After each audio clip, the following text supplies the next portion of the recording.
Hello, everybody. If you can hear me, I'll wait for a few moments for people to come on in. But if you can hear me, please say hello. Please say hello. Let me just double check everything.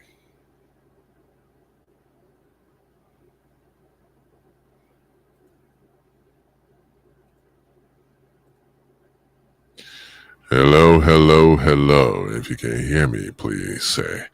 All right. You can hear me? That's good. That is good. All right. Mm-hmm. All right. Okay. Bang. Good, good, good, good, good, good, good. All right. Waiting for a minute or two, then I'll get things started.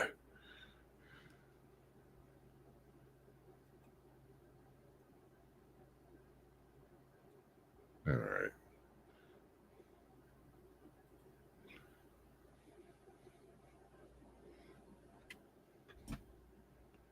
Okay.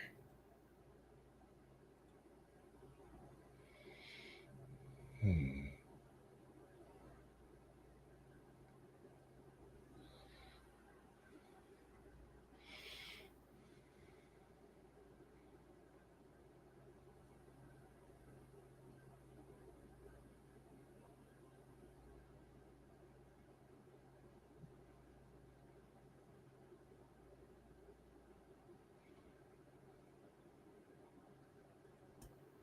All right. Ba-boom, ba-boom, ba-boom. All right.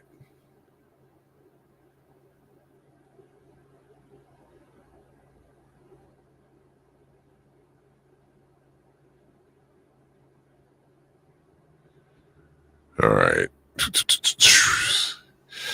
Hello, hello.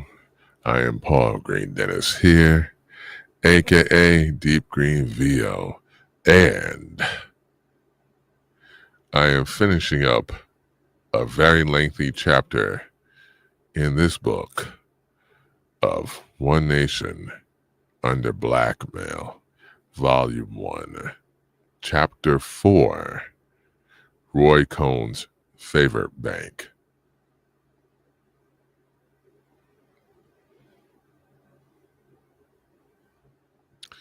So, up to this point now, I'm actually up to the part where it's about the rise and emergence of Roy Cohn and the role and a very, very, very big part and integral role that he plays in this. So that's where I'm at right now. So that's where I'm about to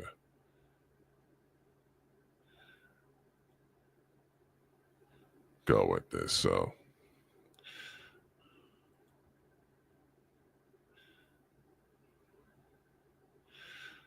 here we go. Chapter 4 of One Nation Under Blackmail. Roy Cohn's Favorite Bank. This part of Roy Rising.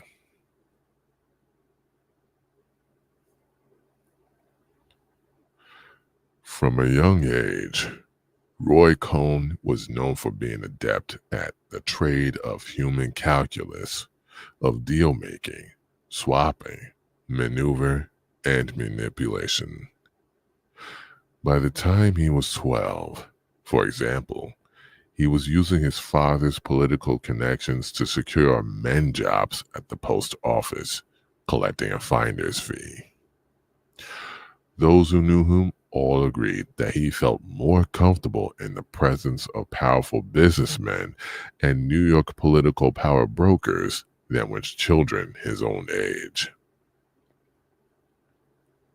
Despite being so different from other children, Roy Cohn developed a few close childhood friends.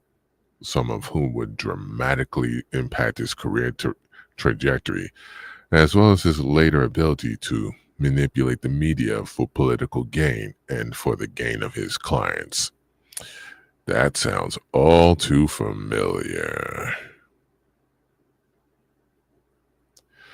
These childhood pals of Cohn's included C. Newhouse Jr., who went on to oversee the Condé Nast empire that now includes Vanity Fair, Vogue, GQ, The New Yorker, and many other publications. Edwin Weasel Jr., who became assistant attorney under President Lyndon Johnson, and whose father was a prominent lawyer in the movie business.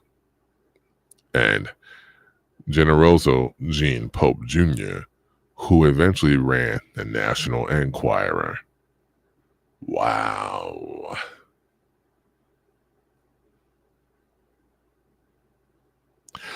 Cohn's Aunt Libby Marcus stated that Roy had very few contemporary friends because even as a little boy, if he had a party, there would be two youngsters, Generoso Pope Jr. and Edwin Weasel Jr. Those were his two friends. Every time he had a party, he had these two contemporaries, and everybody else was somebody in politics or somebody with power, older. He didn't bother too much with people his own age. Gene, like Roy, had an insatiable interest in politics and, more specifically, the politics of power. He was the favorite son of Generoso Pope Sr., an immigrant who had famously come to the U.S. from Italy essentially penniless, and who had risen to the top of New York City's and then the nation's concrete industry.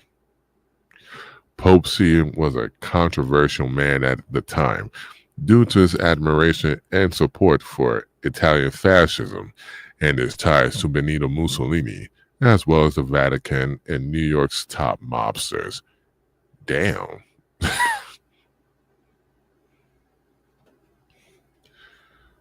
Pope Sr. was also close to William O'Dwyer, the mob-linked mayor of New York, who was also a friend to the Cohn family.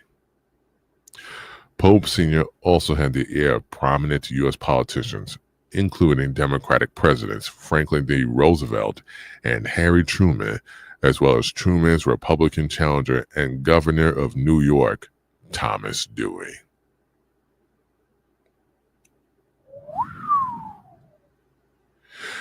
Regarding the family's mob ties, Pope Sr. was particularly close to Frank Costello, whom he had known since his earliest days in New York, and who has shaped his trajectory of his business, Colonial Sand and Stone, by securing the most lucrative city contracts for concrete and Pope's company.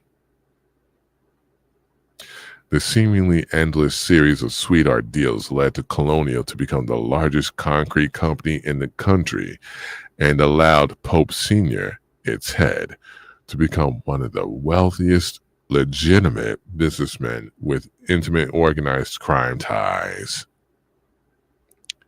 Yeesh. So close was the tie that Costello, who was the real-life inspiration for Vito Corleone, the main character of the famous Mario Puzo novel The Godfather, was chosen to be Jean Pope Jr.'s actual godfather and served as his guide for years. Jean, after a brief stint working in psychological operations for the CIA, got a loan from Costello to construct his own media empire around the National Enquirer. Jean Pope Jr.'s son, Paul Pope, described Costello's influence on his family as like a guardian angel, his power felt but unseen. The mafioso-style deals that brought the Pope family to prominence also became their modus operandi. Through his control of the city's concrete industry and the local Italian immigrant voting bloc through his essential monopoly on Italian language newspapers in New York, Pope was a force that major politicians and any ambitious politician could not afford to ignore. He operated through an elaborate system of quid pro quo that was later adopted by Roy Cohn, who called his own version of this system his favor bank. As Gene Pope Jr. later said of both his and his father's roles in New York, and even national politics, we made deals. That's how judges got made, DAs, things like that. That's when you did all your talking. I mean, I did everything from fixing parking tickets to making judges. Cohn, later on in life, reminisced about how his closeness to the Pope family, stating that virtually every Saturday night we would go out to dinner or have dinner at 1045th, and then Mr. and Mrs. Pope, Gene and I would go see a new Broadway show. According to Gene Pope Jr. and Cohn, Gene Pope Sr. served as a mentor to Cohn, whom he admired for his magnetic personality. Cohn later said that he learned an awful lot about practical politics from Pope Sr., including the politics of the favor bank, and that the mob-linked businessman had more to do with my incipient political career than any other single person. Pope Sr. certainly aided Cohn's rise in the world of lawfare, having pulled strings to secure the appointment of Irving Sapol as U.S. Attorney for the Southern District of New York, SDNY, where Cohn subsequently served as district attorney, as assistant attorney. According to Cohn, as cited by his biographer Nicholas von Hoffman, Sapol's appointment as U.S. Attorney was thanks to the influence of an odoriferous triumvirate of Pope Sr., Carmine de Sapio of Tammany Hall, and Frank Costello. Sapol's focus on prosecuted communists led to Cohn's now infamous role in the trial of Julius and Ethel Rosenberg and, shortly thereafter, the McCarthy hearings. It was Roy Cohn's oddly cozy relationship with J. Edgar Hoover, described in Chapter 2, that the deciding factor in Cohn's appointment as Joe McCarthy's chief counsel during the controversial anti-communist hearings. The position had nearly gone to Robert F. Kennedy, who was a lifelong rival and bitter enemy of Cohn's, with Kennedy attempted to nail Cohn on more than one occasion when he was Attorney General during his brother's presidency.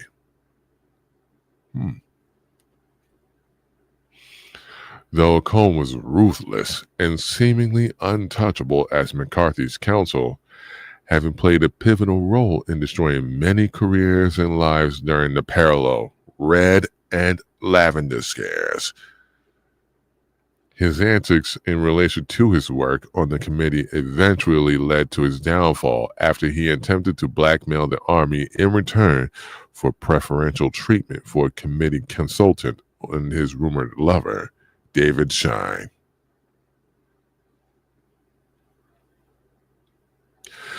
Notably, shortly before Schein became involved with Cohn and McCarthy, his sister, Renee Schein, married Lester Crown, the future Maker Group member and son of the supermob-linked Henry Crown discussed in Chapter 1.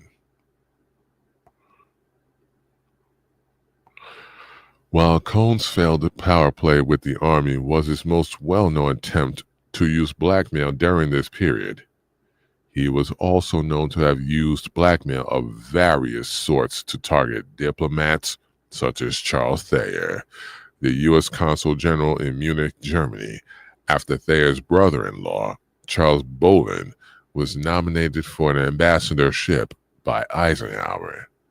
Both there, but especially Bolin, were hated by the McCarthyite right, despite there being no solid evidence of communist affiliations in either case. Cohn had learned that during a stint in Mexico, Thayer had produced a son with a Mexican woman whom he had briefly married and then divorced. Cohn threatened to inform Thayer's aged mother of his long-past affair by shoehorning it into the public confirmation hearings of Charles Bolin, who had been nominated to serve as U.S. ambassador to the Soviet Union. Thayer, fearing that the news would greatly distress his elderly mother, chose to resign from the State Department. This guy is ruthless.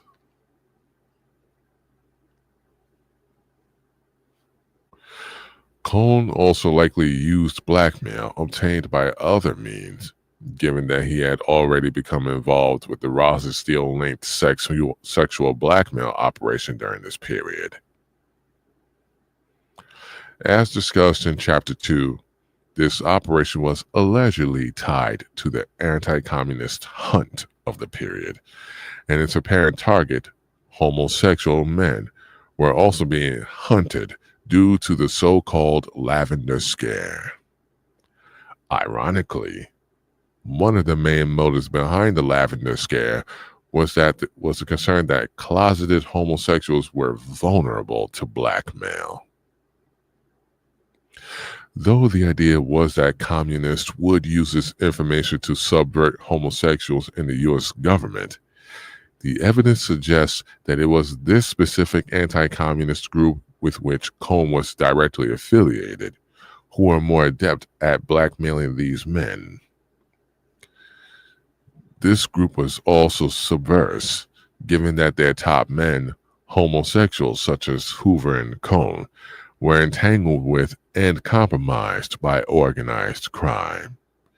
After all, it had been Hoover's FBI and the Catholic Church, dominated by Cohn's pal Cardinal Spellman, that had originally backed and legitimized McCarthy and this now infamous witch hunt. Wow. Like Hoover, Cardinal Spellman, the Archbishop. Yep, it is that. It is literally the same thing, Casey. It is the same thing.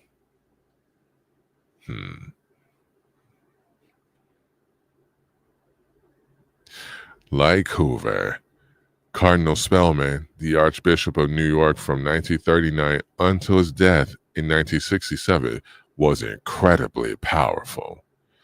As Gene Pope Jr., Roy Cohn's lifelong friend, later recalled, "You couldn't get a job in New York without Spellman's okay. Before anybody had a Chinaman's chance, it had to be cleared by Spellman. He controlled everything with an iron fist. He controlled the legislation. He controlled the city council. He controlled everything." Spellman was very much a control freak, having been known to interpret any sign of opposition to his will as a sign of communist subversion. Also like Hoover, Spellman's power was likely the main reason why he was able to keep the facts about his homosexual life under wraps. Spellman's double life was not only allegedly involved the Blue Suite parties at the Plaza Hotel, which I also believe was in Chapter 2 as well, but also included private sex parties at his mansion. Even Spellman biographer John Cooney had to acknowledge Spellman's private life, writing, "In New York's clerical circles, Spellman's sex life was a source of profound embarrassment. There were stories about his seducing altar boys and choir boys. He had his favorites among handsome young priests, and was known to have lovers outside the clergy. Really? One interesting anecdote shared by Cooney relates to a choir boy who had a relationship with Spellman and who was particularly vocal about it. A man named C.A. Tripp, who later became a sex researcher for the controversial Alfred C. Kinsey, stumbled on this relationship by accident after he met the choir boy, who was bragging about his trysts with Spellman. Tripp was stunned that the powerful cardinal was not more discreet about his dealings. Tripp asked the boy to ask Spellman why he was not worried about that news would get out and harm his reputation. No kidding. No kidding. The way they prey on people like this.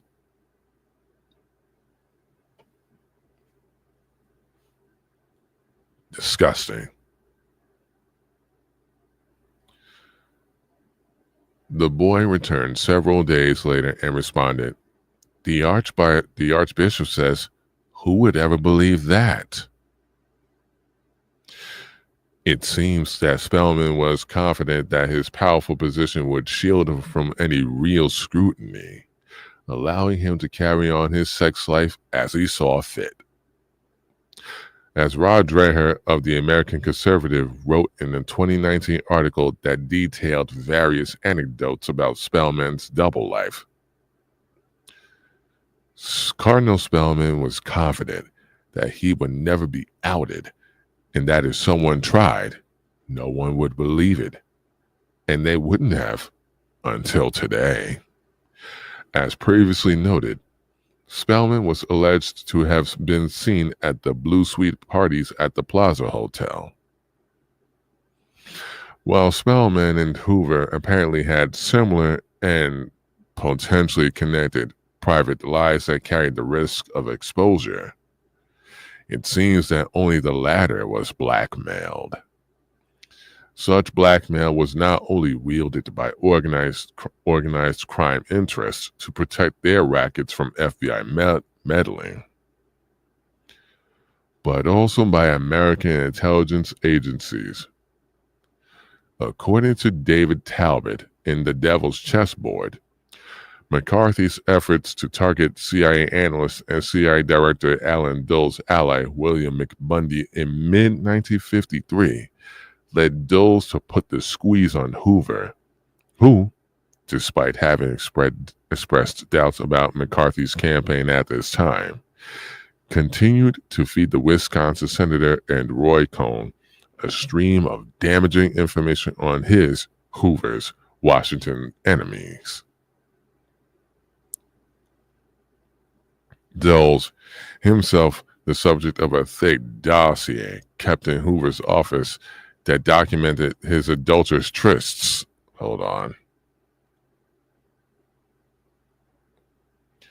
Made sure that the CIA maintained the blackmail on Hoover, including that which had been shared between OSS veterans, most likely James Jesus Angleton and Meyer Lansky, years earlier. As Talbot notes, the CIA counterintelligence chief, J.J. Angleton, was rumored to occasionally show off photographic evidence of Hoover's intimate relationship with FBI Deputy Clyde Tolson, including a photo of Hoover orally pleasuring his longtime aide and companion, while one of Alan Dulles' mistress was known to refer to Hoover as the Virgin Mary in pants. Dulles had also compiled a lengthy dossier on Joe McCarthy's sex life, which included allegations of homosexuality. Damn. Talbot details those allegations. The senator who relentlessly hunted down homosexuals in government, i.e., McCarthy, was widely rumored to haunt the Bird Circuit near Grand Central Station as well as gay hideaways in Milwaukee. Drew Pearson got wind of the stories, but was never able to get enough proof to run with them. But the less discerning Hank Greenspun, editor and publisher of the Las Vegas Sun, who was locked in the ugly war of words with McCarthy, let the allegations fly. Greenspun had been given access to the Pearson files, and he had picked up his own McCarthy stories involving young hotel bellboys and elevator operators during the senator's gambling trips to Vegas. Joe McCarthy is a bachelor of 43 years, wrote Greenspun. He seldom dates girls, and if he does, he laughingly describes it as window dressing.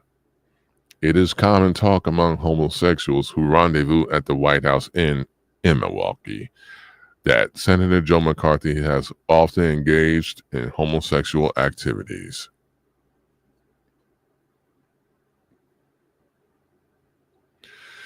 In the world of Beltway blackmail, these allegations of McCarthy's homosexuality were dismissed by those in Hoover's inner circle, as Hoover had also compiled his own set of secret files of McCarthy's sex life, should he ever need it. Instead, Hoover's secret files were alleged to contain a series of disturbing stories of McCarthy drunkenly groping young girls, which was allegedly so frequent that they had to become common knowledge around the Capitol. Well, damn. Dude, these are monsters.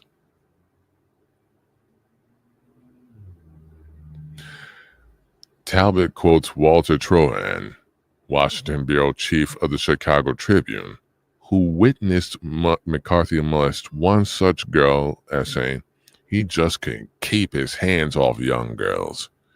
You know, Casey, you damn right.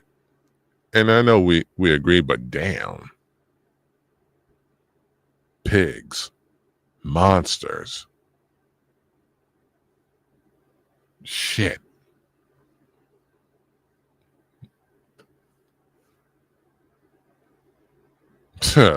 No kidding. No kidding.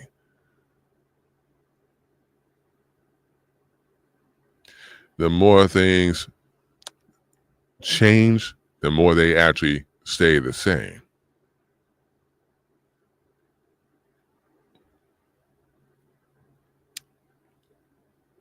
Why the communist opposition didn't plant a minor on him and raise the cry of statutory rape, I don't know.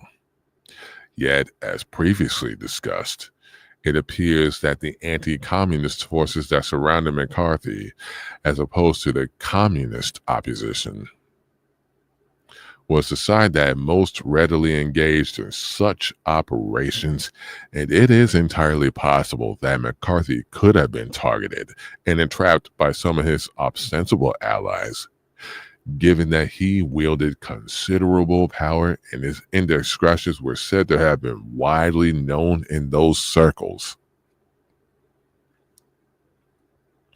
For Dole's part, he didn't need to plant a minor on McCarthy, as a compendium of stories of his actions alone was enough to give the CIA director leverage over the senator. As a result, Talbot states, there was an explosive sexual subtext to the CIA's power struggle with McCarthy, one that was largely hidden from the public but would eventually erupt in the Senate hearings that brought him down. Though it is debatable as to whether McCarthy's struggle with Dole's provoked his undoing, their scuffle did mark his first major failure and was a turning point in his anti-communist campaign. It would be the relationship between Roy Cohn and David Shine, the chief consultant to McCarthy's committee, who has been described by one Cold War historian as Roy Cohn's dumb blonde, that became the deciding factor between both McCarthy and Cohn's fall from grace. Though some Cohn biographers had cast doubt on the claims of a romantic relationship between Cohn and Shine, other historians of the period treat it as fact. There is really no way of knowing one way or the other, aside from a series of anecdotes that have been the subject of speculation for, at this point, several decades. Good grief.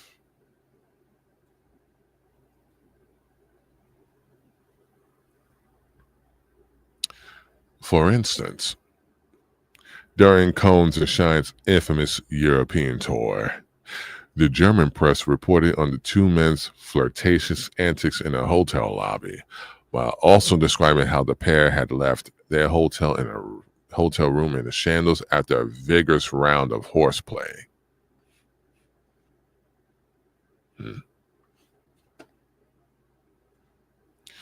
Von Hoffman, who dismisses a homosexual relationship between Cohn and Shine in his book Citizen Cohn, nevertheless notes that some eyebrow-raising stories. One such story that had been reported in Time revolved around how Shine and Cohn would fly down to Washington from New York on Monday, take adjoining rooms at the Statler Hotel for the week, then fly back on Friday night for a weekend of night clubbing. On one occasion, the Statler did not have adjoining rooms for the two men, instead having only two single rooms that were not connected. It was Shine, as opposed to Cohn, who then provoked quite a hassle in the lobby as he roared his disapproval. At the very least, even if there was no sexual relationship, the evidence points to Cohn having been enamored with Shine to the point that he was willing to aim the full force of the McCarthy machine squarely at the Army after Shine, who had been drafted in 1953, was due to be shipped overseas.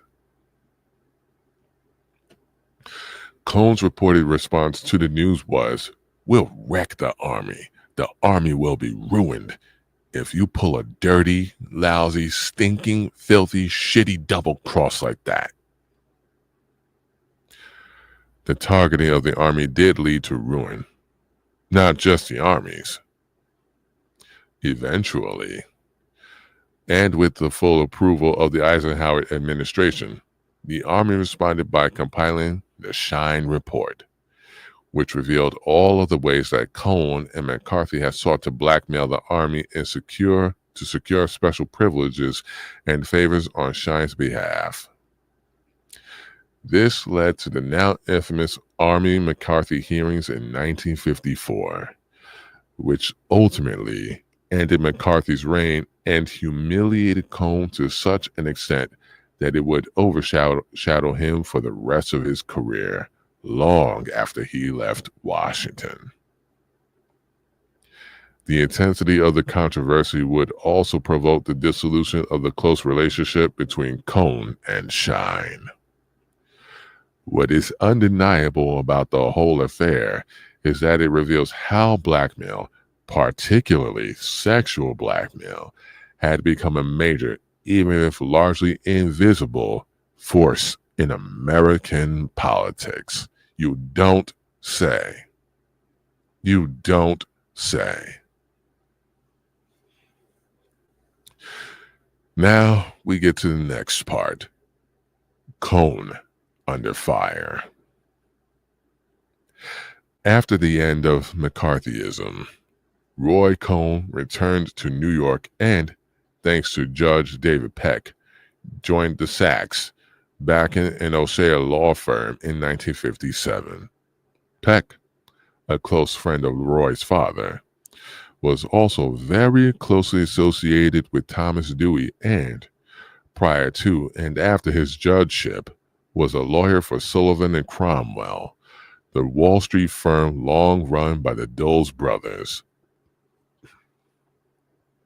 The firm, later renamed Sachs, Bacon and Boland, came to be dominated by Cohn, for better or for worse.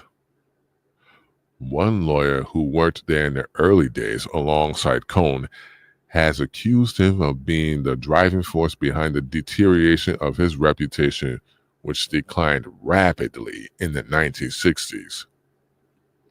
Yet, despite the firm's decline in professional reputation, Roy was making quite a bit of money during this same period, as well as a name for himself.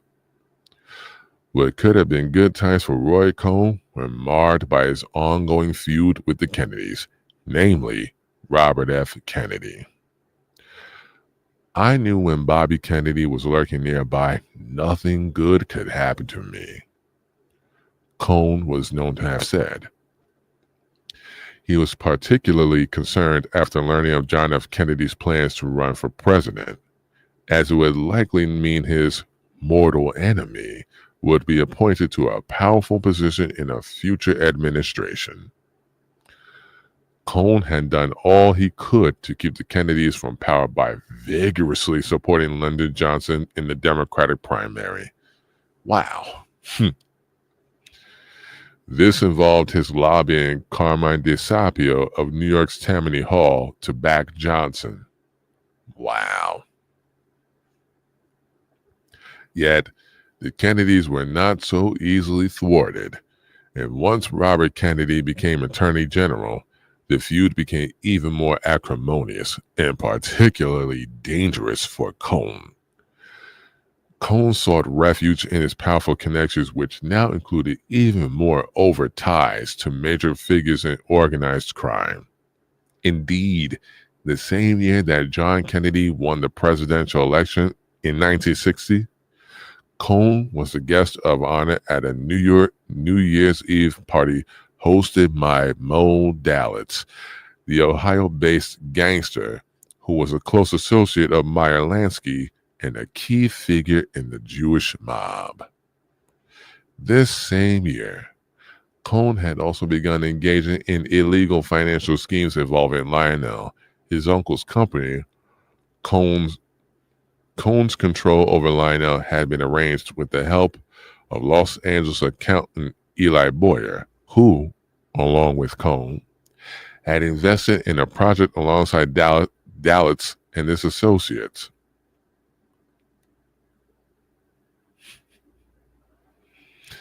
Cohn initially attempted to smooth things over with Kennedy, writing a letter claiming he harbored no ill will toward him, a gesture that was ignored. Former Congressman Cornelius Neil Gallagher, who had met and befriended Roy while representing him in a legal case, later remembered that Roy was very set back at the fact that Bobby was now named as Attorney General. He was, to put it mildly, very disturbed. Roy felt, and rightfully so, that they were coming after him. And in fact, there was a Get Roy Cohn team put together and a Get Jimmy Hoffa team put together. The creation of the Get Roy Cohn team, led by the Robert Kennedy-led Justice Department, was attested to by Robert Arum, then Assistant U.S. Attorney in New York, while many others have noted the obvious personal hatred that helped fuel Kennedy's efforts to get Cohn. The combined hatred for Cohn shared by Robert Kennedy and Robert Morgenthau, then the U.S. Attorney in New York, resulted in Cohn being taken to court 3 times over the next few years. He managed to avoid being found guilty in all 3 cases, thanks to pure luck in at least one instance. The first came in 1964, when a grand jury indictment charged Cohn with obstruction of justice for having tried to prevent the indictment of 4 men in a stock swindle scheme involving a company called United Dye, as well as perjury for having lied that he had done so. The case focused considerable attention on Cohn's dealings with Mo Dalitz and his associates, particularly those involved in the Desert Inn, discussed in more detail later in this chapter. During the trial, the allegation was made that Cohn had called Dallas in June 1962, demanding that the mobster return immediately from a vacation in Europe in order to assist Cohn in intimidating men tied to the United Dye swindle, so they would lie under oath to the grand jury investigating the scheme. It also emerged during the case that Cohn, Dallas, Eli Boyer, and stock swindler Sam Garfield, a close friend of Dallas's and a central figure in the United Dye scandal, had all been original investors and thus business associates in the Sunrise Hospital, as had Desert Inn manager Allard Rowan, another figure in the United Dye case. Rowan was previously discussed in connection with Burton Cantor in the Super Mob in Chapter 1.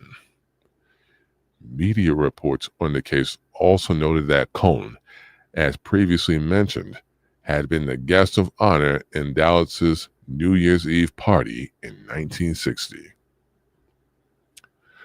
Other aspects of the United Dye case, which were ignored or merely glanced over during a trial, are critical for establishing Cohn's ties not just to organized crime during this period, but also to organized criminal activity that was intimately enmeshed with a series of CIA assets and other figures of interest in the context of this book. The United Dye web and its organized crime intelligence links are explored later in this chapter. For now, the focus will be on Cohn and how he fared against the Kennedy-led Justice Department. Cohn's defense in the case was based on his assertion that the two Bobbies, Kennedy and Morgenthau, were after him because of personal vendettas. In the case of Kennedy, it was because Cohn had beat him out to be counsel to Joe McCarthy. For Morgenthau, it was because Cohn had helped target his father, the former Treasury Secretary, during the McCarthy hearings. Though Cohn had been formidable media empires of the Newhouse family and the Hearst Corporation at his back, his ties to Hoover and Cardinal Spellman also proved useful in this particular legal battle. Spellman's ties to Cohn, writes von Hoffman, were so well known throughout New York that it enabled... No worries. Spellman's ties to Cohn, writes von Hoffman, were so well known throughout New York that it enabled him to put the connection to use in his lawyerly tricks, and served as Roy's assurance that there would be some political constraints on what Bobby Kennedy might do in his quest to send Cohn to prison, in large part because of the Kennedys' own Catholic connections. Hoover was a more immediate assistance to Cohn at this time, with a lawyer who worked alongside Cohn at Sachs, Bacon, and O'Shea, claiming that Hoover gave Roy the government's case, not directly, but from FBI agents and witnesses. Yet, despite all this help, things were not going Cohn's way in the trial, with a single juror holding out for conviction.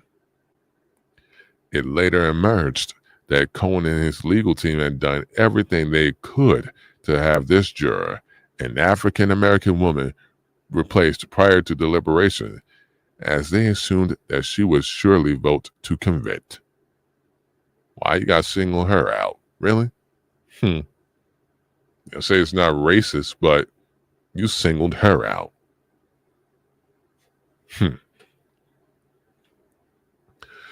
Unfortunately for this woman juror, her father was killed in a car accident during deliberation, and she was excused from the jury. The judge reluctantly ruled a mistrial as a result of her dismissal. When the case was retried, it resulted in acquittal. Wow. One of the main reasons for this shift was that Cohn's defense lawyer, Frank Rachel, had caught Sam Garfield, a key government witness, in a lie related to his denial that the government had offered him leniency for his role in the United Dye stock swindle if he testified against Cohn. The optics helped Cohn's vendetta defense. The second trial Cohn faced, the Fifth Avenue Coach Lyons case, saw him charged with bribery, conspiracy, extortion, and blackmail for allegedly bribing a city appraiser to help his client, Fifth Avenue coach, snare a higher award in a pending condemnation trial. This trial had a very different trajectory than the United Dye case, particularly when Cohn's defense attorney, Joseph Brill, had a heart attack in the middle of the case. Yeesh. Brill's heart attack was suspected by some as having been a ploy so that Cohn would serve as his own defense lawyer as the trial drew to a close.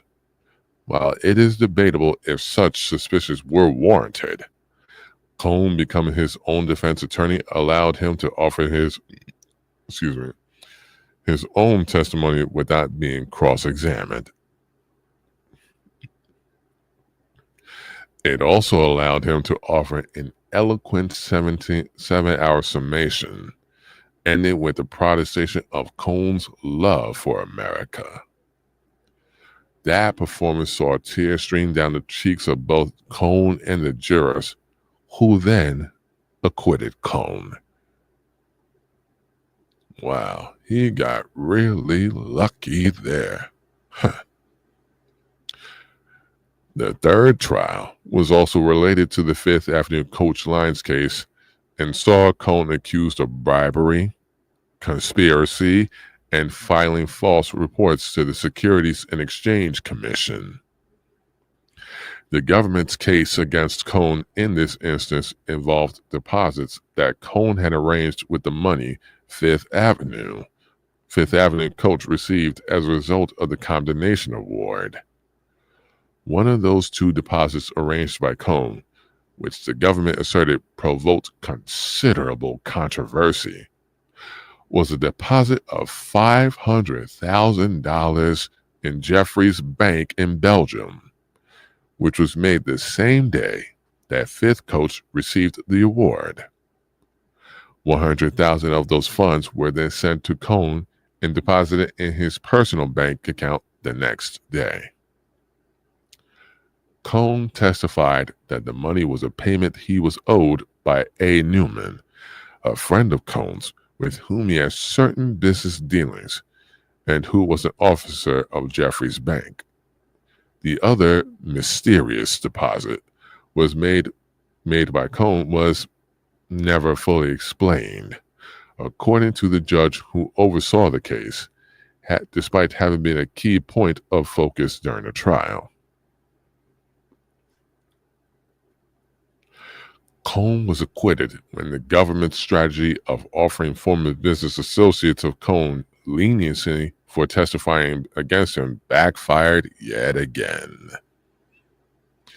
Nevertheless, the acquittal came with caveats, as the court did find that Cohn benefited from the use of Fifth's money to pay the loans made to him by other directors, and that he engaged in a cover-up of the involvement of two company directors in suspect financial schemes. The appearance of A. Newman, or Arno Newman, in this case is worth noting, as Newman, who used the last name Nersman in Belgium, and his family bank, named for Arno's son Jeffrey, were later tied to illegal arms deals with Israeli intelligence in the 1980s, during roughly the same period as the Iran-Contra affair. See Chapter 7. Some of these deals gone awry bankrupted Jeffrey's bank by 1981, but no legal consequences for the bankruptcy ever befell the the Newman/Nijman family. Yep, yep, yep, yep.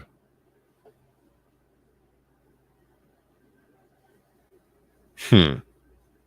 Yep.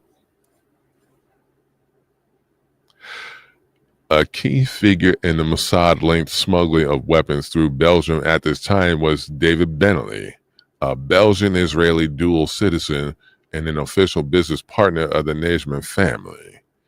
It later emerged that Benelli's real last name was Azoulay and that he was the brother of Avner Azoulay, who worked closely with Mark Rich, a Mossad-connected commodity speculator and later fugitive. Belgian investigative reporter Willy van Dam has claimed that both Azoulay brothers worked for Mossad. Damn. While these were the three cases brought against Cohn by the two Bobbies, they were not Cohn's only trials during the period, as he was also indicted for violating banking laws on more than one occasion. However, the conduct of the two Bobbies, particularly that of Robert Morgenthau, in their quest to nail Cohn, ultimately resulted in a flip of the narrative in which Cohn, once seen as an attack dog in McCarthy's witch hunt, now became viewed as a victim of a witch hunt himself. Wow.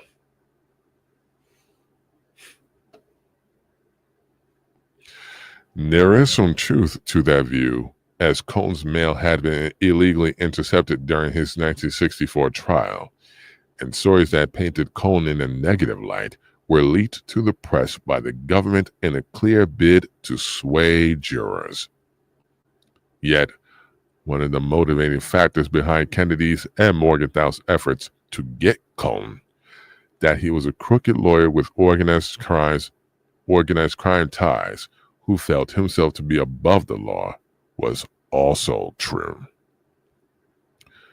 Nevertheless, despite their best efforts, none of these cases stuck, and their failure granted Cohn an aura of invincibility, respectability, and even sympathy. Though he had garnered some public sympathy, that does not mean that Cohn did not try to get even with his arch nemesis, particularly Bobby Kennedy.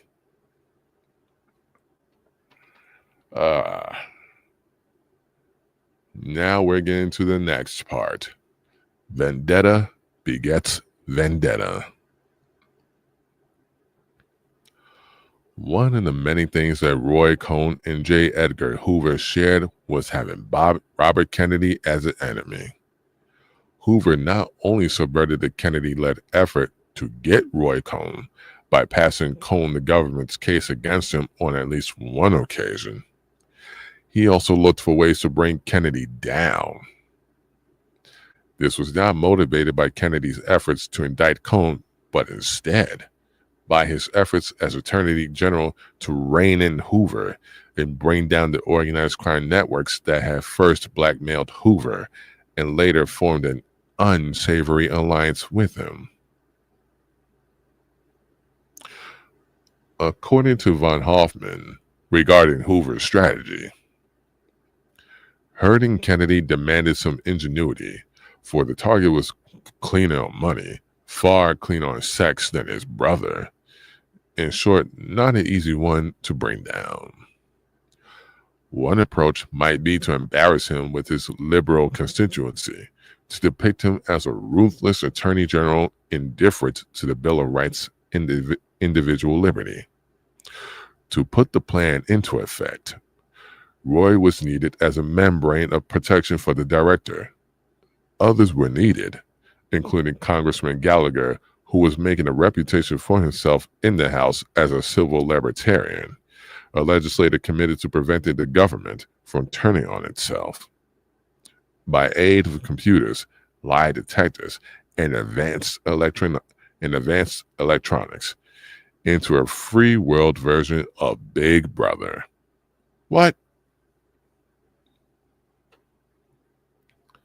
According to Cornelius Neil Gallagher, Cohn called him up and asked him if he would meet with a friend of ours who wanted to talk about some real substantive abuses that are going on in the United States that could form the basis for a series of congressional hearings. This friend was Sid Zagri, chief lobbyist for the Teamsters Union. Here we go again with the Teamsters Union.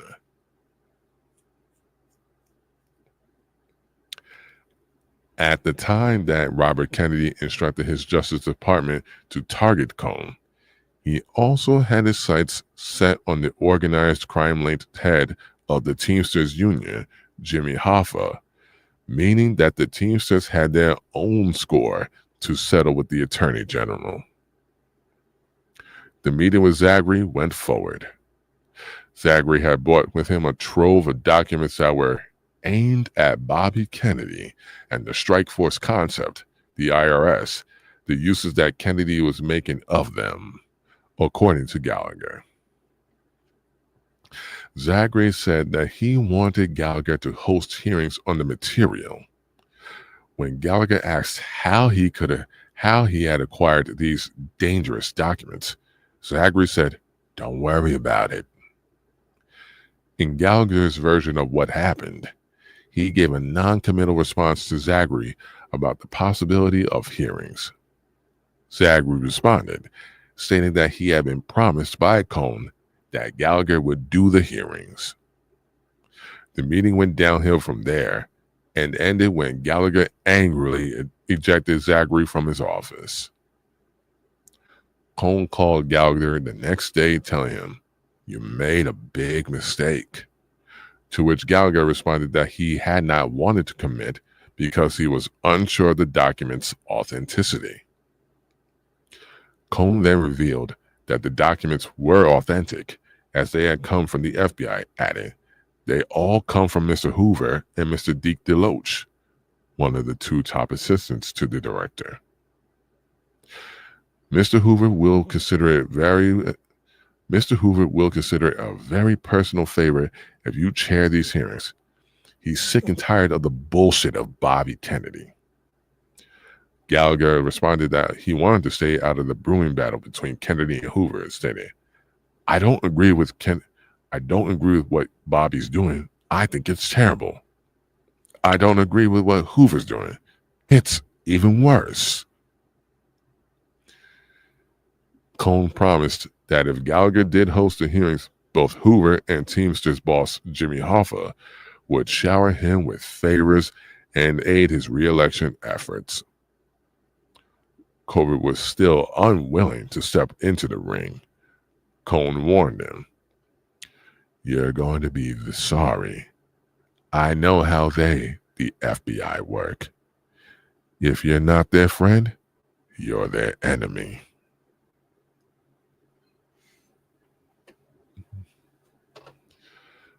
Cohn would repeat the same thing to Gallagher a second time. This next occasion saw Gallagher receive a letter prepared for his signature that demanded that the Attorney General at the time, Nick Kattenbach, appear before a congressional committee with the authorizations for the illegal bugging of civil rights activist Martin Luther King Jr. The fuck? Damn!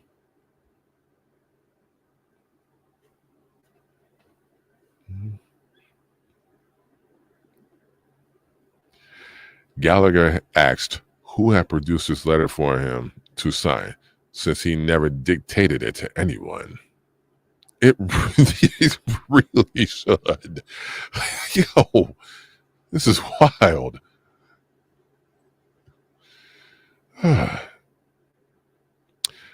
Gallagher asked who had produced this letter for him to sign, since he never dictated it to anyone.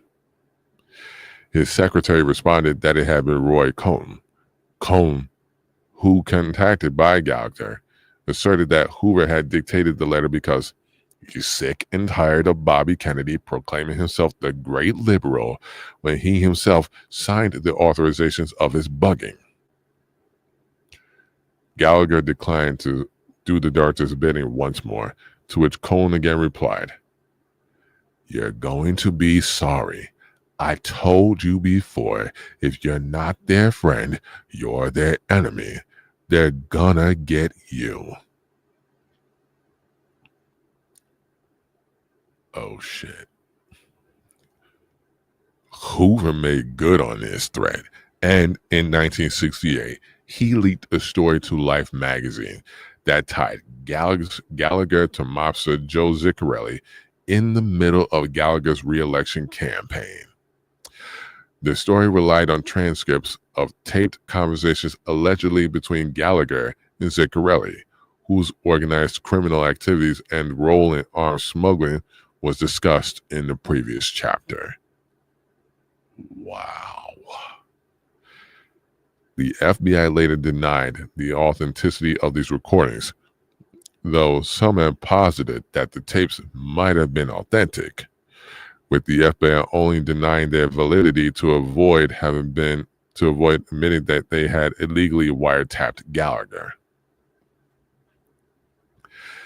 Given that Gallagher had long been friendly with Cohn, the Ziccarelli tie is not outside the realm of possibility, as Ziccarelli was an alleged business associate of Louis Rosenstiel, who was close to Cohn as well as Hoover. However, the story in Life is a bit odd for a few reasons. For instance, it failed to establish any benefit to Gallagher from his alleged dealings with the mafia. It did claim that Gallagher had asked for the mafia's help in disposing of a dead body, yet Gallagher was not accused of killing him, and the person appeared to have died of natural causes as there were no indications of foul play. The article provided no explanation as to why Gallagher would not have just called the doctor or the police if the man had died of natural causes on his property. The article also asserted that Gallagher's criticisms of the FBI's and the Justice Department's wiretaps were mainly motivated by his purported alliance with these mafia figures.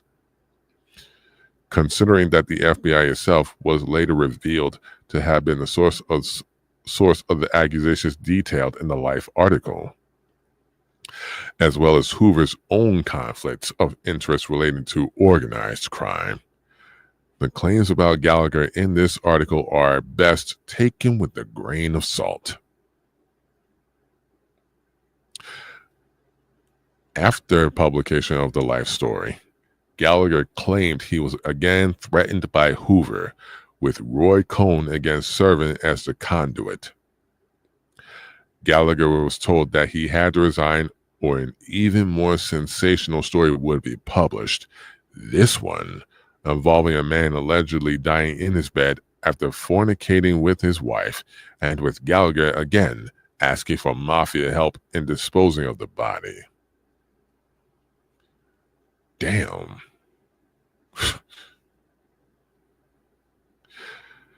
Gallagher was told by both Roy Cohn and a mutual friend of theirs, Neil Walsh, that Hoover was going to have the story published in Life unless Gallagher resigned from Congress in the next 10 days. According to Cohn, Hoover wanted Gallagher out of Congress because he was too dangerous for them, as he had not agreed to Hoover's demands now on 2 occasions. Walsh summed up the situation by telling Gallagher, "You're not their friend, so you're finished."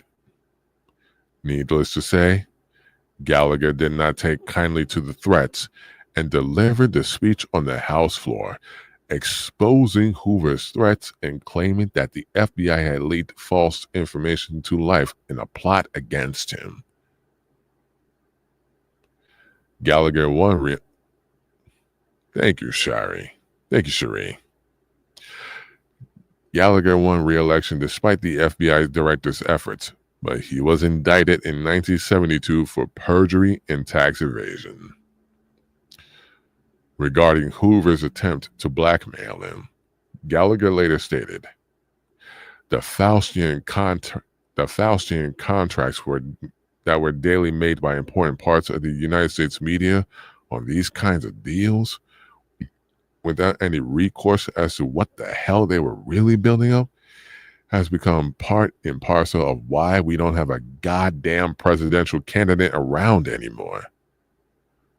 You know it's okay to talk about these things, but information is controlled, and the bastards, i.e., men like Hoover, have the information, and they use guys like Roy as the interlocutors.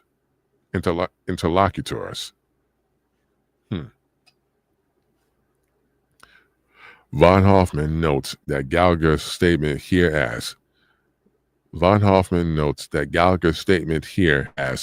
special meaning, given Cohn's subsequent role in similar political power plays, such as those that doomed the vice presidential candidacies of Thomas Eagleton in 1972 and Geraldine Ferraro in 1984.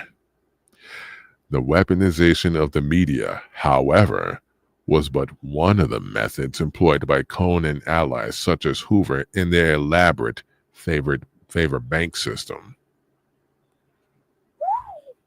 Wow. Here comes the next part. Cohn and Corbally. Roy Cohn served Hoover politically through various means, including by acting as his intermediary in political battles and other power struggles.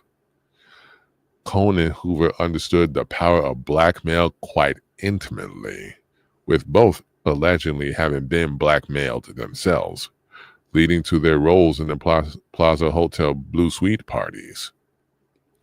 Not only is there evidence of Cohn and Hoover participating in sexual blackmail rackets alongside Louis Rosenstiel and, in Hoover's case, Sherman Kaminsky, but there is also evidence of Cohn and Hoover having ties to another sexual blackmail scandal of the 1960s, one which took place in the United Kingdom and is remembered today as the Profumo Affair.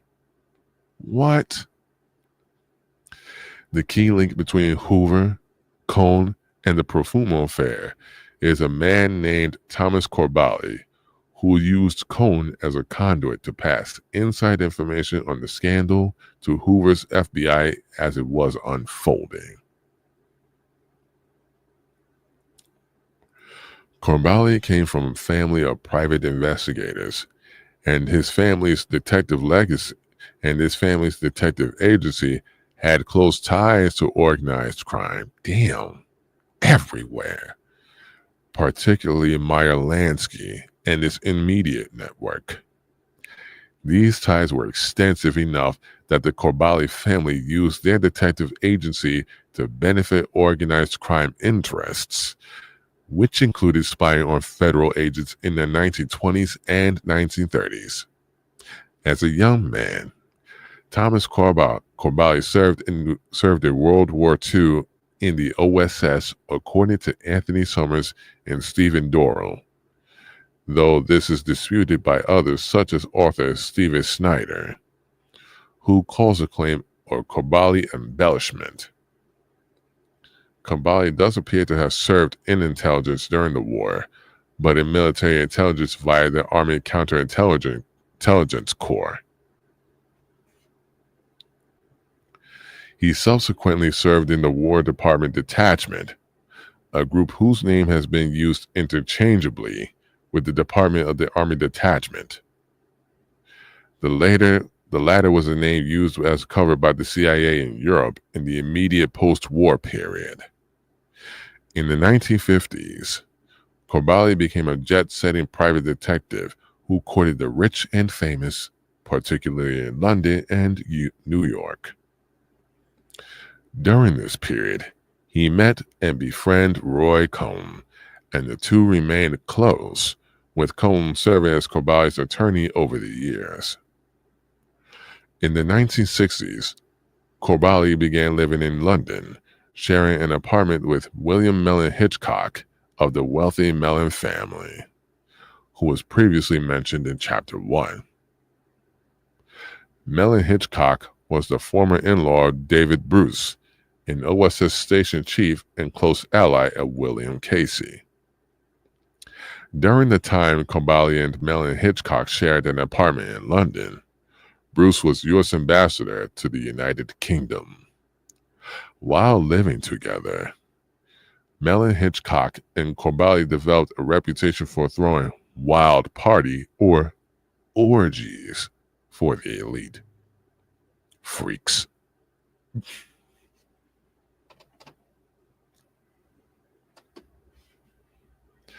At the same time, Corballi was courting organized crime networks in the United Kingdom, becoming close to Irish gangster Johnny Francis, who later facilitated the entry of Philadelphia mob boss Angelo Bruno into various businesses in London.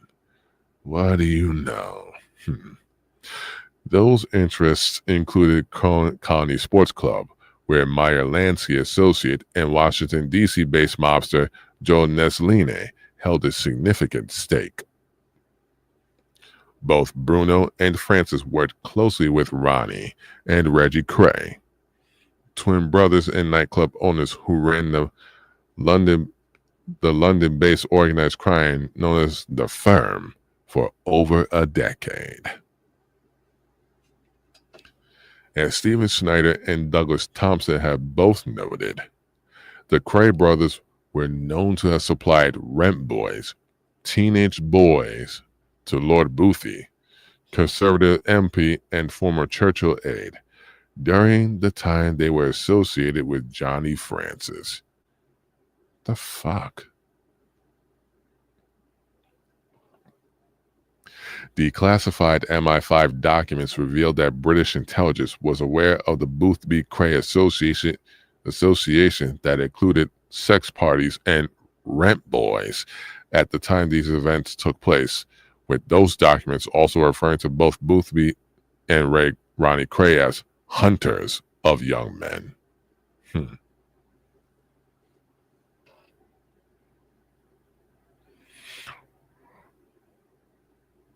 Corballi was not only plugged into the more powerful crime networks in the UK, he was also a member of the Claremont Club, an elite group of gamblers in 1960s London. Many of Claremont's family members became extremely powerful during the government of Margaret Thatcher. Several members also later developed close ties to Robert Maxwell, Ghislaine Maxwell's father, and the global arms trade.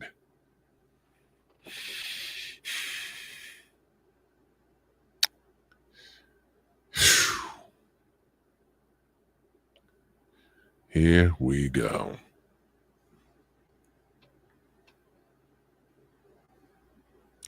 The Claremont Club was opened by John Aspinall in London's Mayfair district in 1962. Aspinall gave £3,000 to Corballi shortly after he opened the exclusive casino. While he publicly claimed the payment was to settle an old gambling debt with the detective, others associated with the club claimed it was meant as tribute to the organized crime networks that, by that time, were deeply connected to Corballi. The Claremont Club, as noted in Adam Curtis's documentary series, The Mayfair Set, acted as a catalyst for the formation of a power nexus around a series of powerful businessmen and politicians who were incredibly influential during Margaret Thatcher's government during the 1980s. At the center of this nexus were figures such as David Sterling, Sir James Goldsmith, and Ronald Walter Rowland. Goldsmith later employed Thomas Corballi directly. Lord Boothby was also a member of the Claremont Club. Sterling and Rowland, in particular, had significant ties to the global arms trade, as well as relationships with Saudi weapons dealer Adnan Khashoggi, who later became a client of Roy Cohn, as well as Jeffrey Epstein around the same time, as well as a key figure in the Iran-Contra affair. Good God. Both Sterling and Rowland also had their associations with the Iran-Contra operation. For real.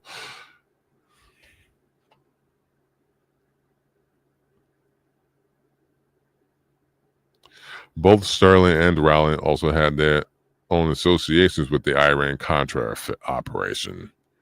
Roland Walter Rowland, better known as Tiny Rowland, was also a very close associate of Robert Maxwell, as well as fellow Claremont Club member and corporate raider James Goldsmith. Goldsmith not only had ties to Maxwell, but also to white-collar crime-linked figures including Charles Keating, Michael Milken, and later Jeffrey Epstein. For real. Yo.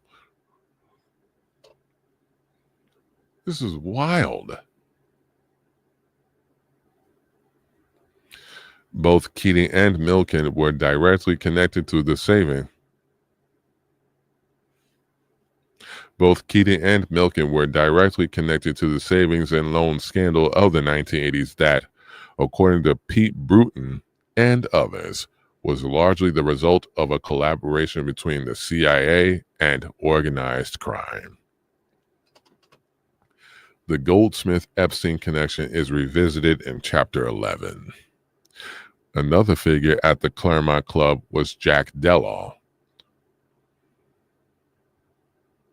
Yeah. Another figure at the Claremont Club was Jack Dellal, whose family business later backed Christine Maxwell's Homeland Security-focused software, Chiliad. See Chapter 21.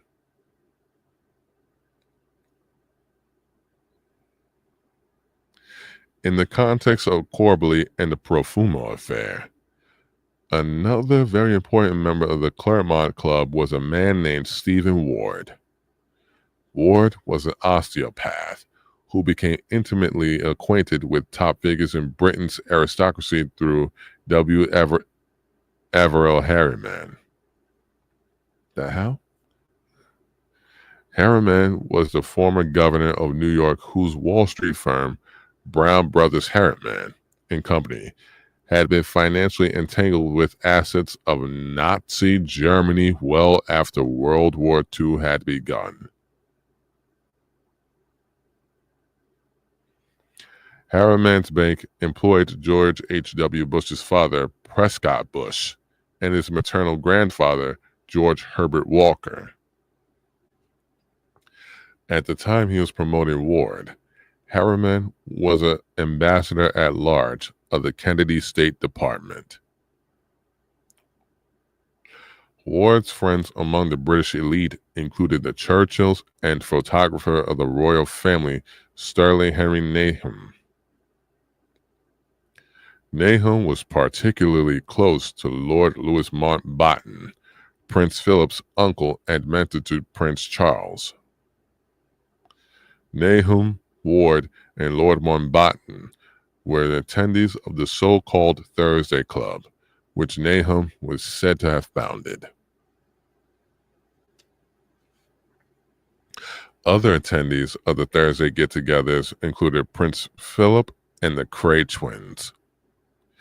Many of the attendees of the Thursday Club dinners were involved in sex parties, such as those hosted by Corbally and Mellon Hitchcock. Nahum was also a regular host of such parties at his apartment in Piccadilly, some of which featured girls dressed up only in Masonic aprons. Ward regularly attended Nahum's sexually explicit get-togethers as well as analogous events hosted by elite members of the British Society. Wow. Ward's talents were quickly recognized by British intelligence outfit MI6, which had a reputation for targeting visiting dignitaries in the UK with sexual blackmail operators, and recognized Ward's potential in this regard.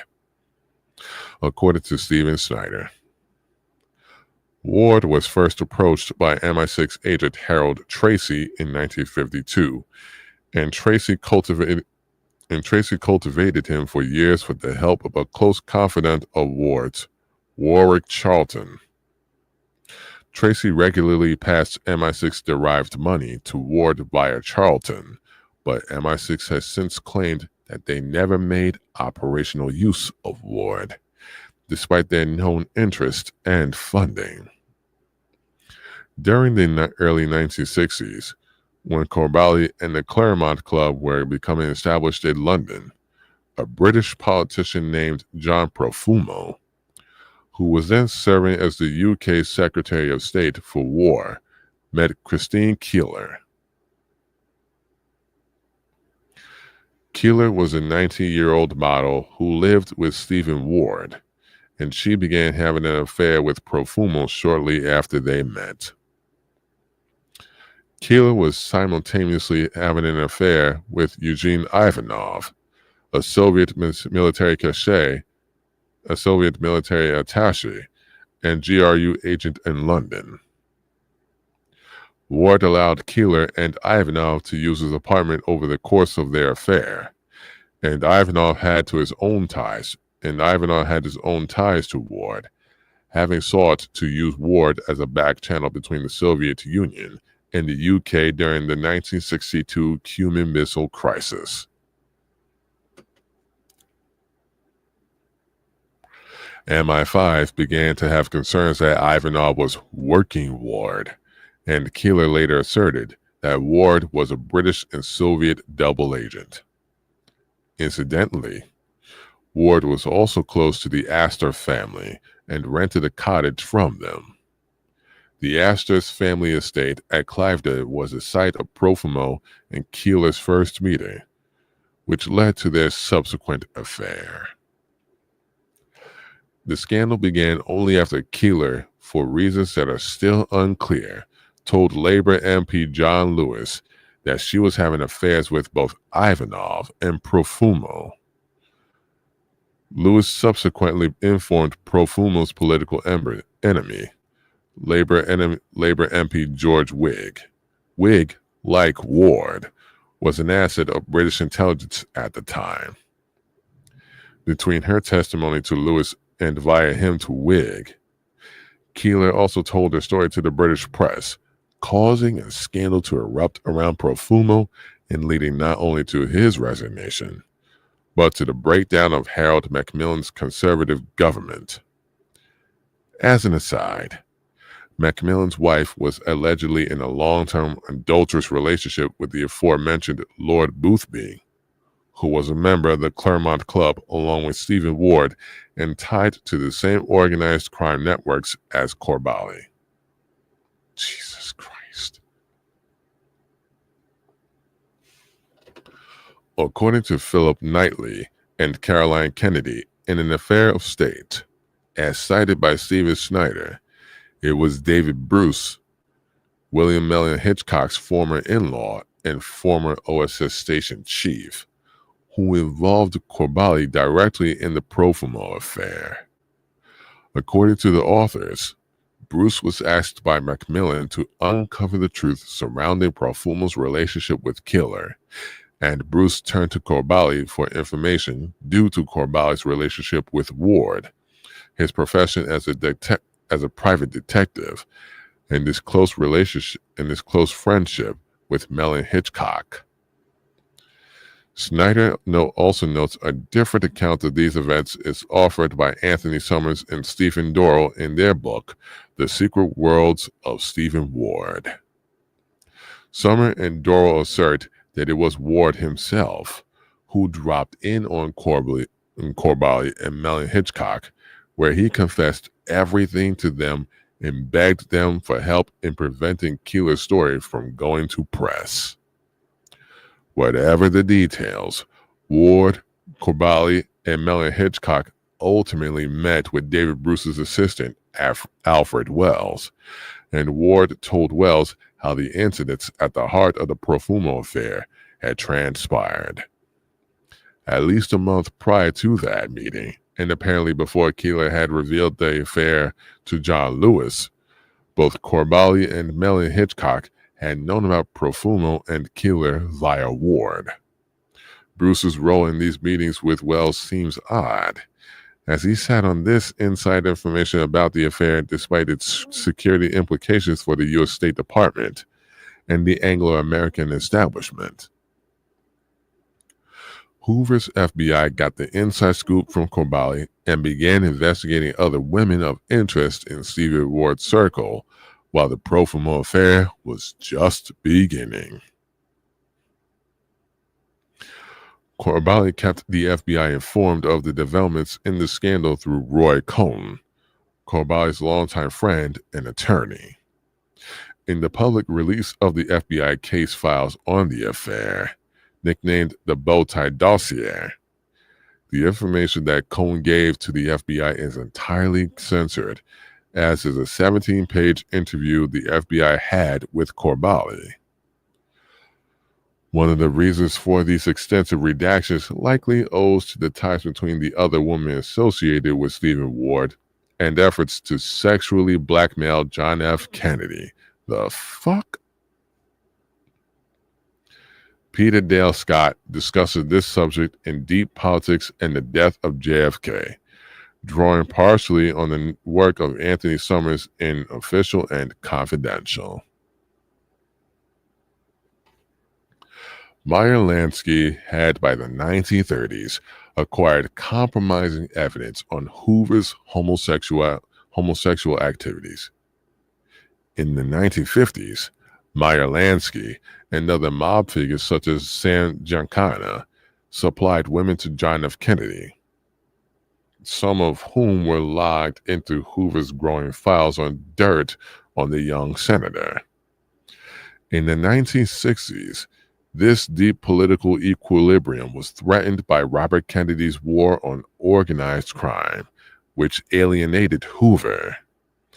Feeling increasingly threatened, especially after the Kennedys began to collect their own files on Hoover, both Hoover and the mob. Both Hoover and the mob began to escalate their collection of Kennedy's sexual dirt. At first, Hoover gained White House influence by protecting the Kennedys against mob blackmail. But in 1963, Hoover, desperate, began to leak some of his own dirt on Kennedy to the public. Hoover's sexual dirt on the Kennedys began to surface in late June 1963 after the president's peace speech at American University with its appeal. Let us re-examine our attitude towards the Cold War. On June 20th, the United States and the Soviet Union signed an agreement establishing a hotline between the Kremlin and the White House. A week later, there was a flurry of veiled hints linking the president to the Profumo story, such as the Drew Pearson Jack Anderson column for June 29th. Britishers who read American criticisms of Profumo throw back the question, what high American official was involved with Marilyn Monroe? On the same day, in a front-page story, Hearst paper in New York, the Journal American, linked the Christine Keeler-Stephen Ward sex ring itself to a high U.S. aide, one of the biggest names in American politics. Back in 1960, after his election but before his inauguration, the president had slept with two members of the ring, including Mariella Novotny, a former stripper in London's Club Pigalle. Mariella Novotny, born Stella Marie Capes, met Stephen Ward through her job as a stripper at the Mayfair nightclub, the Black Sheep. The owner of that club, Horace Dibben, was a close friend of Ward's who also had an interest in sex parties. Damn, they all have interest in sex parties. Dibben's sex parties were alleged to have a notably occult element, with allegations of black magic and men in masks, as well as ritual sadomasochism based around a master-slave dynamic. Novotny was directly involved in Dibben's occult-themed sex parties. Facts. Novotny was directly involved in Dibben's occult-themed sex parties, which reportedly attracted prominent individuals in Harold Macmillan's government as VIP guests, as well as Stephen Ward. Novotny was subsequently whisked away from London to New York, where she began working as an upscale prostitute, servicing a lengthy list of powerful men out of 4 different apartments just months after she arrived.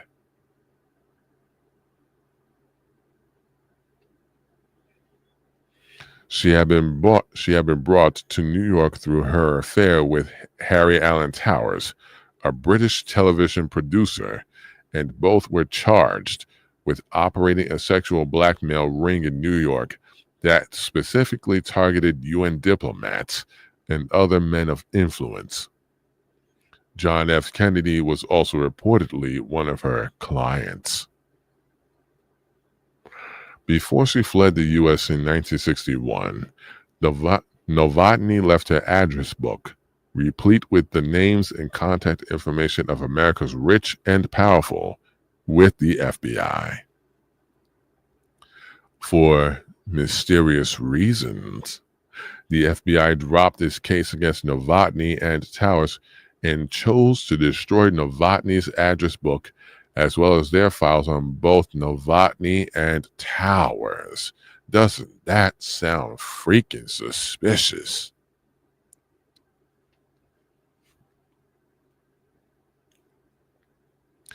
The other woman linked to both Stephen Ward in efforts to sexually blackmail John F. Kennedy was Susie Chang, a former nurse turned model who moved to London at 19. How Chang met Ward is still unknown, though Chang later described Ward as a good friend, whom she had met sometime in the 1950s. Chang was associated with Ward's close friend and Thursday Club founder Sterling Henry Nahum and lived at the Neil Gwynn House in London, where another woman working with Ward also lived. William Mellon Hitchcock, Corbali's London roommate, later referred to Chang as one of Stephen's girls, and Chang later confirmed that she knew Corbali as well. Jesus Christ. Novotny is the source of the claim that Chang had sex with John F. Kennedy, which is possible given that Chang was in the U.S. in both 1960 and 1961. Chang acknowledged knowing Kennedy, but denied having sex with him. According to Snyder, she reportedly denied the affair with less vigor as time went by, however. Another noteworthy event, according to Snyder, was more indicative of shadowy purposes, was Chang's mother hiring the law firm of former OSS chief William Donovan to secure Susie Chang a visa to the U.S. in 1962. The year 1962 was a critical year for John Kennedy, and it also happened to be the year that the Profumo affair first surfaced. The first stories of the Profumo affair emerged in the midst of the Cuban Missile Crisis, which may explain why Keeler decided to go public with her story and create a scandal around her lover, costing him his career and setting in motion the destruction of the entire Macmillan government. As previously mentioned, Ivanov had attempted to use Ward as a back channel during the crisis. Not only that, but Ivanov and Ward were also working with permanent Undersecretary of the British Foreign Office, Harold Kocha, to arrange a summit conference in England to resolve the crisis. The precise timing of the Profumo affair ensured that Ivanov would be rapidly recalled to Moscow, thus scuttling plans for the summit. In addition, as Peter Dale Scott points out, the reports attempting to link President Kennedy to the Profumo affair only emerged after Kennedy's June 1963 peace speech. That speech deeply unsettled the anti-communist network that included Hoover, Cohn, and others, and stories attempting to tie Kennedy to Profumo scandal were published by the Hearst Journal-American. The paper's editor, Guy Richards, was very much involved in this anti-communist network and had excellent intelligence contacts, according to Peter Dale Scott, citing Anthony Summers. Summers also noted that the story was published shortly after Richards brought an anti-communist friend of Keeler's, Michael Eddowes, to the United States.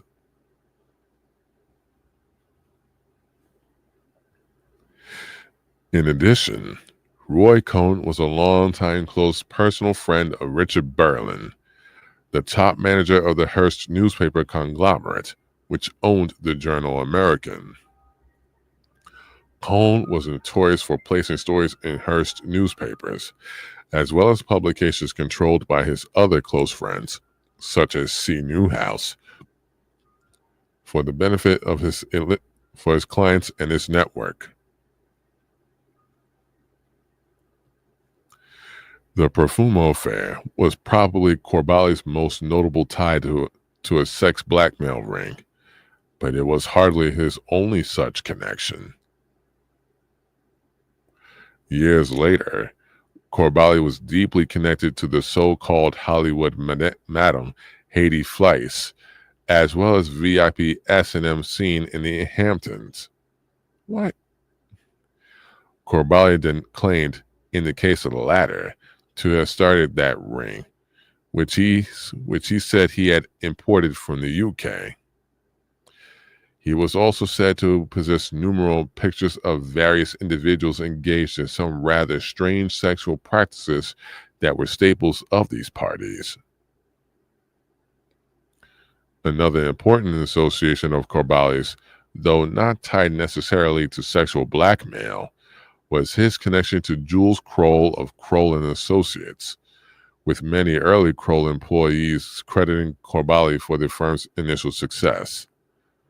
Kroll and Associates, long known as the CIA of Wall Street, and believed by French intelligence to have been an actual front for the CIA, makes for a few yet critically important appearances in the last days of Robert Maxwell and other events related to Maxwell's posthumous legacy in the U.S., which are discussed in more detail in Chapter 15. Good Lord.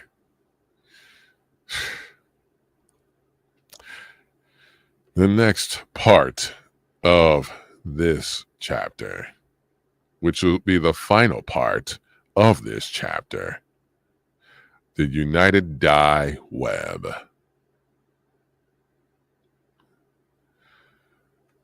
Another interesting figure in Corbali's close orbit worth exploring is his mentor, John G. Steve Brody.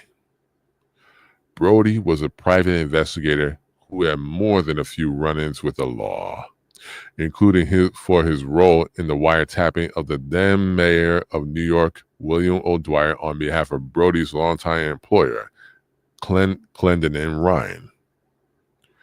Ryan was not only Brody's principal sponsor, but also the main financial backer of the International Services of Information Foundation, a private intelligence outfit that had been formed by Ulias Amos, a veteran of the OSS.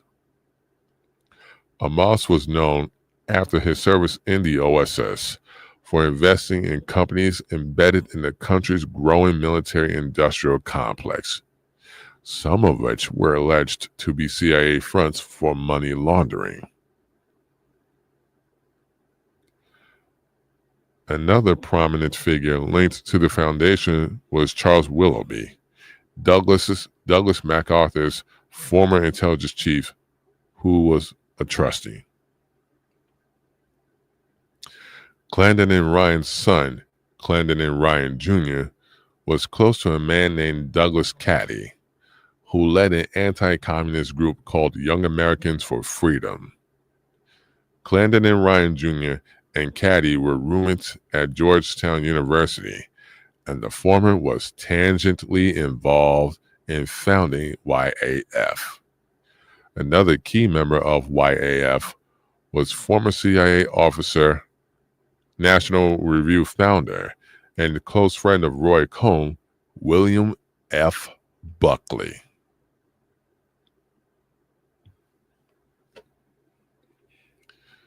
Caddy's ties to the Georgetown Club, established in 1966 for the purpose of bringing together leaders who had an impact on the United States and the world, via another of his college roommates, Tong Sung Park, and the sex blackmail rings that surrounded both that club and the Watergate scandal are discussed later in the next chapter. Good grief. Another associate of Brody's was Peter Crosby, whose brother, James Crosby, was the chairman of Resorts International, formerly Mary Carter Paint, in the Bahamas. Top investors in Resorts International included the Moody Family Company, American National Insurance Company, and Delafield and Delafield. Anico and the Moody family, specifically Roy Cohn's close friend Sherm Moody Jr., are mentioned in future chapters. Delafield and Delafield is worth noting, as it was William Mellon Hitchcock's employer.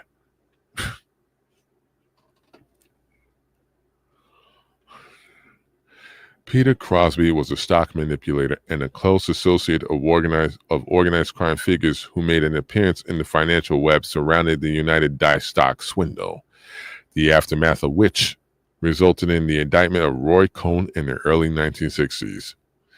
During their adventures together in the 1970s, Crosby and Brody were arrested in 1973, though only Crosby went to prison. According to the late journalist Gary Webb, Brody evaded conviction because of his past work for the CIA, an association Brody denied, but that was attested to by Crosby associates.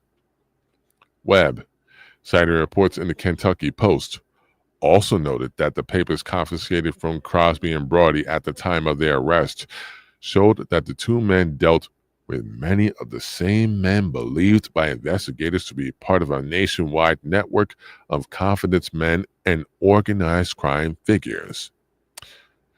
Crosby certainly seems to have been part of such network. Hold on.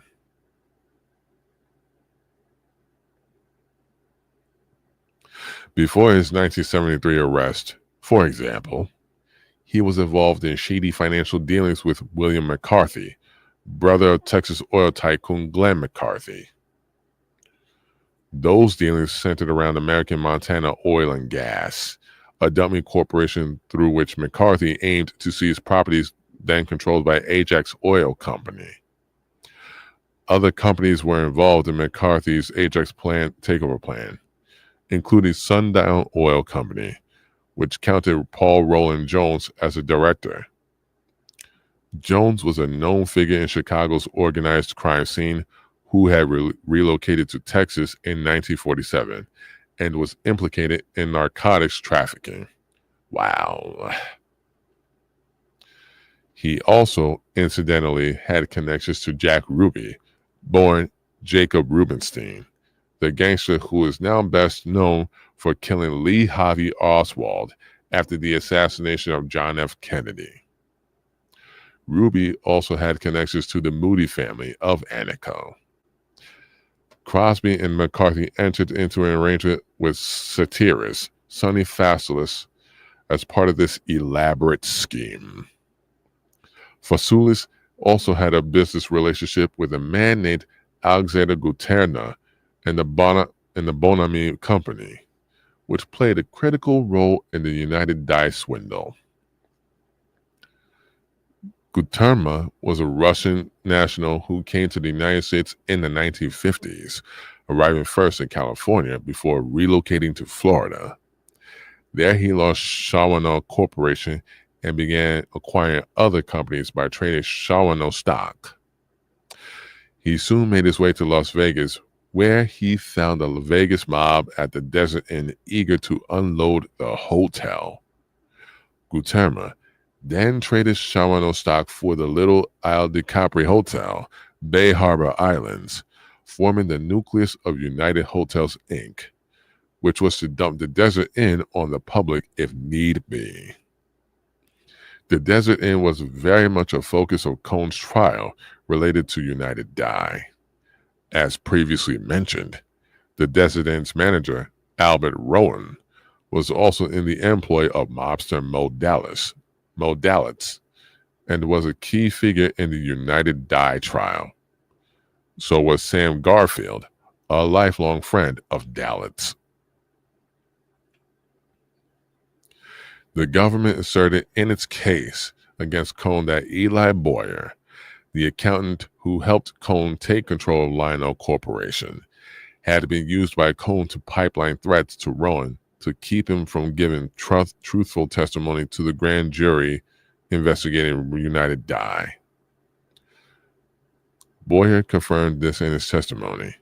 In addition, Boyer, Rowan, Garfield, Dalitz, and Cohn had all been the original investors together in a venture called Sunrise Hospital. In June 1955, Guterna and Sam Garfield, as well as Irvin Pasternak, teamed up to acquire the Franklin County Coal Corporation. That same month, Guterna became an associate of Virgil Darty, who was then a director at United Dye and subsequently arranged to sell Guterna a large block of shares in the company. Guterna then distributed that stock between himself, Garfield, Pasternak, and others. By that September, Guterna had become chairman of the United Dye board, with Darty serving as its president. The following year, Guterna took control of a manufacturing company called F.L. Jacobs. The intention of Guterna and his associates was to loot and divert for their own purposes the assets of F.L. Jacobs and use its credit as collateral for loans, the proceeds of which were diverted to Guterna's own use and benefit. Soon after, Darty informed Guterna that Bonami Company had 63,000 shares for sale. They then arranged for the purpose of those shares by United Dye via a loan from F.L. Jacobs. Guterna later testified that they had taken control of Bonami to enable Garfield and Pasternak to satisfy the $519,000 obligation owed by them to United Dye. To support Guterna's testimony in the United Dye case, the government introduced evidence of various loan transactions involving Garfield and Pasternak, and as directors of Bonami, Guterna and Darty, many of which involved United Dye. When the decision was made to use the United Dye grand jury to get Cohn, Garfield and Pasternak evaded being sentenced in exchange for their testimony against Cohn and other accomplices.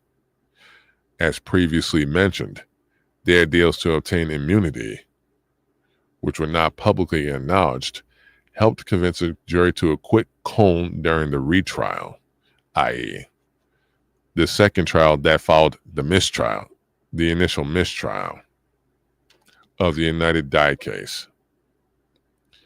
Guterma had already been found guilty and was serving a 4-year prison sentence for having looted millions from F.L. Jacobs when Cohn's case went to trial. He was sentenced in 1961. Before Guterma was caught and the United Dye swindle unraveled, Guterma and Daugherty used Bon-Ami Company to establish ties with some interesting figures. They obtained a controlling stake in the company.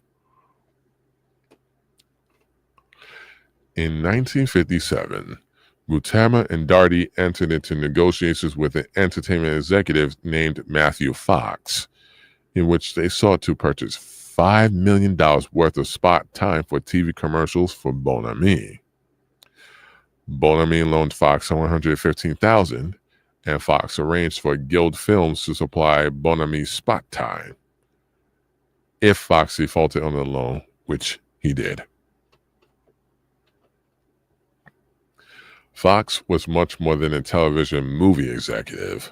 However, as he had led a CIA front in Indonesia, the American Indonesia Corporation, until the early 1950s. In that capacity, Fox had controlled extensive rights to develop Indonesia's natural resources and also controlled all Indonesian government by buying and selling in the United States. He was also involved in covertly supporting the CIA-backed prime minister of the country, Muhammad Hatta, at the behest of agency intermediaries. That same year, 1957, Guterma entered into negotiations with Sonny Faciulis, leading to Faciulis' acquisition of over 100,000 shares of Bon-Ami stock. At that time, 25,000 of these shares were owned by another Guterma-controlled company, the Chatham Corporation. Faciulis did not have the money for the purchase, however, and sold film rights held by a company he controlled, Ichthian Associates, to Bon-Ami to cover the cost. The so-called Ichthian package was intended to enable Bon-Ami to obtain television spot time by transferring the Ichthian package to Guild firms as credit against the purchase price of a large quantity of television spot time. Well before Faciulis and Fox entered the scene as it was related to Bon-Ami, they appear to have already been involved in a shadowy financial network that involved Virgil Daugherty. In 1953, Fox was the chairman of a company called Polar Light, and Faciulis was its president. Polar Light was actually the subsidiary for an intelligence-linked company named Commerce International Corporation that Faciulis ran. Around that same time, in 1954, it was reported that Matthew Fox was the president of CNC Television Corporation, a subsidiary of CNC Super Corporation, where Virgil Daugherty served as a director. This connects Faciulis, Fox, and Daugherty together years before Guterma and Daugherty became involved in the events surrounding the United Dye situation. Around the same time the United Dye scandal erupted, in the early 1960s, an investigation was launched into the David, Josephine, and Winfield Baird Foundation and the Lansing Foundation, both of which were controlled by New York businessman David Baird. The Baird Foundation was listed as owning 24.5% of the CNC Television Corporation that Matthew Fox ran, and the foundation also owned significant rights to several other CNC subsidiaries. Good grief. The Baird Foundation's clients included several organized crime associates such as landscape frontman Louis Chesler, real estate magnate William Zeckendorf, and Lawrence Wien, another real estate magnate, who was a partner in the Dallas-linked Desert Inn that was tied to the United Dye case. As mentioned in Chapter 1, Wien had bought the Empire State Building from super mob figure Henry Crown. Other clients of the Baird Foundation included Allen and Company, which later became closely involved with Les Wexner's mentor, Max Fisher, as well as the director of Maurice L. Rothschild, Nathan Cummings. Cummings was a director of Bon-Ami Company and was personally involved in selling the controlling stake of that company to United Dye when it was controlled by Guterma and Darty. Cummings subsequently departed Bon-Ami, which opened spots for Guterma and Darty on its board. As for David Baird himself, he and Charles Allen of Allen & Co. were known to have dealings with Guterma even after the Las Vegas mob, specifically the Desert Inn crowd tied to Mo Dallas, had exhausted its use of Guterma in the aftermath of United Dye's unraveling. In addition, Louis Mortimer Bloomfield, attorney for Permindex, and whose law firm was deeply enmeshed with the Bronfman family, wrote to Carla D'Amelio of Permindex's Italian subsidiary in 1961, describing the interest that Permindex had cultivated among American businessmen, specifically David Baird, in their affairs and projects. Another interesting thread concerning David Baird is related to his client and the de facto banker for the Baird Foundation, Sergei Semenenko. Semenenko was the vice president of First National Bank of Boston, whose executives were close to the CIA. The Baird Foundation itself was later revealed to be an asset of the CIA's International Organizations Division, and between 1961 and 1964, received $456,800 of agency funds and pass-throughs that were piped into CIA programs in the Middle East and Africa. In addition to the direct CIA connection, there is also some level of connection between Baird and Mechoulam Riklis. As mentioned in Chapter 2, Riklis took over not only Louis Rosensteel's business empire, but purchased his blackmail-ready townhouse at around the same time. Jonathan Marshall, in his article, Wall Street, the Supermob, and the CIA, notes, not long after Semenenko left First National, at the height of the 1960s merger mania, he began wheeling and dealing with Baird over the fate of Stanley Warner Corps, a leading theater owned that Baird had advised on financial matters since 1956.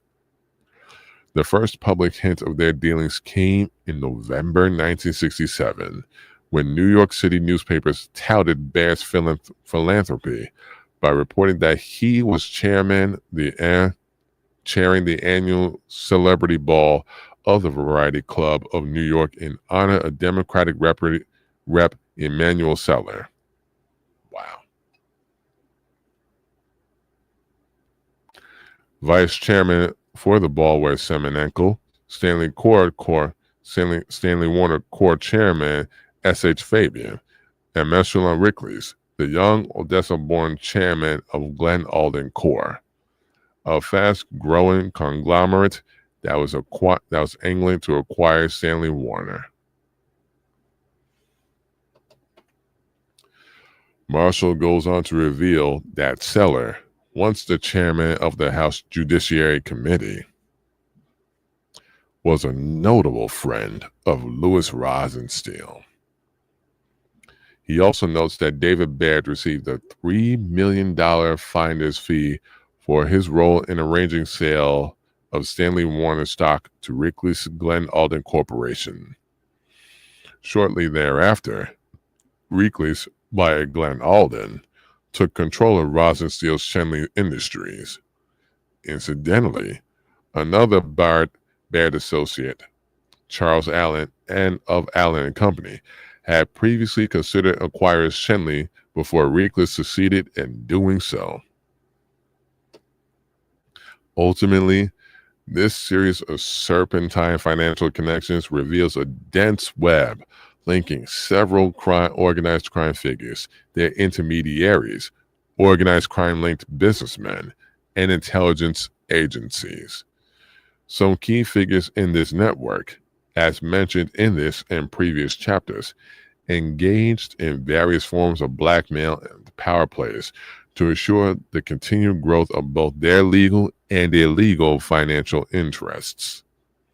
As we shall see, this incestuous web of crime, intrigue, and covert action that was tightly interwoven throughout the major events of the 1960s would continue its expansion, largely unimpeded and employing many of the same tactics throughout the decades that followed.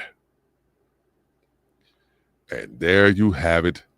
It's actually the end of Chapter 4, Roy Cohn's Favor Bank. Holy hell. Wow.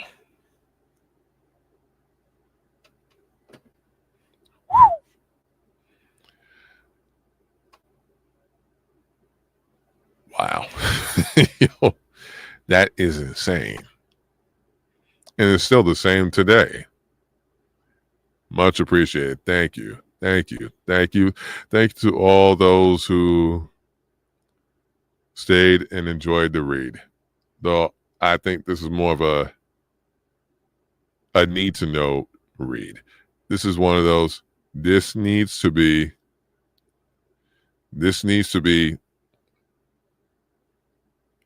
I would consider this important education right now. This needs to be read.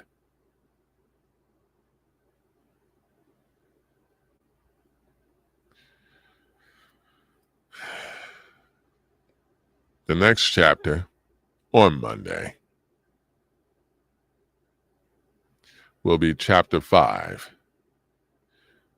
called, wait for it, Shades of Gray. That will be also another two-parter that I have to divvy up on for next week, because this is another crazy chapter.